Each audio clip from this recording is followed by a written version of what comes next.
55 ವರ್ಷಗಳಿಂದ ವಾಸವಿದ್ರೂ ಇನ್ನೂ ಆಗಿಲ್ಲ ಕಂದಾಯ ಗ್ರಾಮ. ಕಚೇರಿಗೆ ಅಲೆದ್ರೂ ಸಿಗ್ತಾ ಇಲ್ಲ ವೋಟರ್ ಐಡಿ, ಆದಾಯ ಪ್ರಮಾಣ ಪತ್ರ.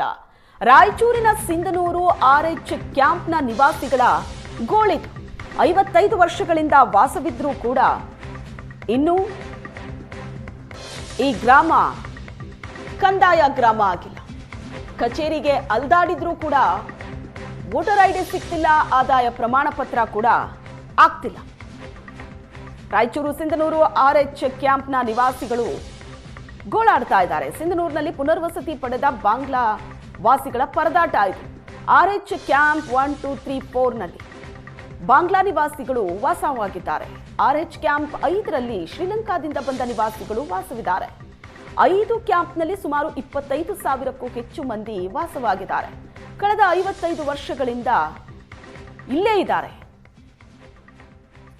ಭಾರತದಲ್ಲಿ ಇದ್ರೂ ಕೂಡ ನಾಗರಿಕತೆ ಇಲ್ಲದೆ ಆರ್ಎಚ್ ಕ್ಯಾಂಪ್ನಲ್ಲಿ ಪರದಾಡ್ತಾ ಇದ್ದಾರೆ.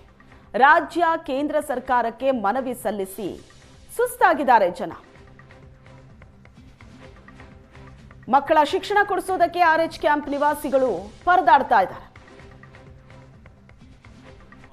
ಇದು ಸರ್ವಜ್ಞಪುರ ಅಂತ ನಮ್ಮೂರಿಗೆ ಒಂದು ಹೆಸರು ನಾವು ಇಟ್ಟಿದ್ದೀವಿ.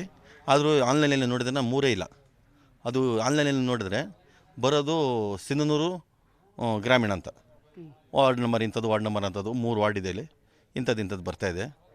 ಇನ್ನೊಂದು ಕಂದಾಯ ಗ್ರಾಮ ಒಂದು ಮಾಡಿದರೆ ಡ್ರೈನೇಜ್ ಬರುತ್ತೆ, ಎಲ್ಲ ಫೆಸಿಲಿಟಿ ಚೆನ್ನಾಗಿರುತ್ತೆ. ಊರಲ್ಲಿ ಒಂದು ಪ್ಲಾಟ್ಗೆ ನಮ್ಗೆ ಹಕ್ಕುಪತ್ರ ಇರುತ್ತೆ. ಮನೆ ಕಟ್ಟಿಸ್ಬೇಕಂದ್ರೆ ಭಾಳ ಜನ ದುಡ್ಡಿರಲ್ಲ, ಏನೋ ಹೋಮ್ ಲೋನ್ ತೊಗೊಂಡು ಯಾವ ಥರ ಇದು ಮಾಡಿಕೊಂಡು ಮನೆಯೂ ಕಟ್ಟಿಸ್ಬೋದು. ಒಂದು ಇನ್ಕಮ್ ಬೇಕಾದ್ರೂ ನಿಮ್ಮದು ಸಿಟಿಸನ್ಶಿಪ್ ಕೇಳ್ತಿದ್ದಾರೆ. ಇವಾಗ ನಾವು ಹುಟ್ಟಿ ಬೆಳೆದಿರೋದು ಇಲ್ಲೇ, ನಮ್ಮ ಮಕ್ಕಳಿಗೇನು ಇವಾಗ ನಮ್ಮ ಸಿಟಿಸನ್ಶಿಪ್ ಇಲ್ಲ. ನಮ್ಮ ಮಕ್ಕಳು ಇವಾಗ PUC ಓದ್ತಾ ಇದ್ದಾರೆ. ನೀವು ವಲಸೆ ಬಂದವರು ನಮ್ಮ ತಾತದಿರು ಬಂದರು. ನಮ್ಮ ತಾತಿದ್ರು ವಲಸೆ. 4 ಕ್ಯಾಂಪ್ಗಳಲ್ಲಿ ಬಂಗಾಲಿ ಭಾಷಿಕರು ವಾಸವಾಗಿದ್ದಾರೆ. ಒಂದು ಕ್ಯಾಂಪ್ನಲ್ಲಿ ತಮಿಳಿಯನ್ಸ್ ಅವರಿದ್ದಾರೆ. 1970ರಲ್ಲಿ ಇಲ್ಲಿ ಪುನರ್ವಸತಿ ಕ್ಯಾಂಪ್ಗಳನ್ನು ಸ್ಥಾಪನೆ ಆಗಿದೆ. ಇಲ್ಲಿ ಸಮಸ್ಯೆ ಏನಂದರೆ, ಮೊದಲನೇದು 55 ವರ್ಷದಿಂದ ನಾವು ಇಲ್ಲಿ ವಾಸ ಮಾಡ್ತಾಯಿದ್ದೀವಿ. ಇದು ಕಂದಾಯ ಗ್ರಾಮ ಅಂತ ಘೋಷಣೆ ಆಗಿಲ್ಲ.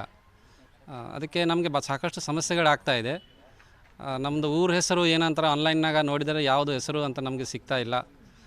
ನಾವು ಯಾವುದಾದ್ರೂ ಅರ್ಜಿ ಹಾಕಬೇಕಂದ್ರೆ ಅದು ಕೂಡ ಈ ಶಾಲೆಯಲ್ಲಿ ಮಕ್ಕಳು ಓದ್ತಾರೆ, ಯಾವ ಊರಿನವರು ಅಂತ ನಾವು ಅಲ್ಲಿ ಬರೀಬೇಕಂದ್ರೆ ಕೂಡ ಊರ ಹೆಸರು ಇಲ್ಲ.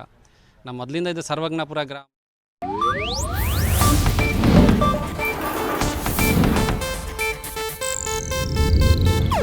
ಇದು ಏಷ್ಯಾನೆಟ್ ನ್ಯೂಸ್ ನೆಟ್ವರ್ಕ್ ಪ್ರಸ್ತುತಿ.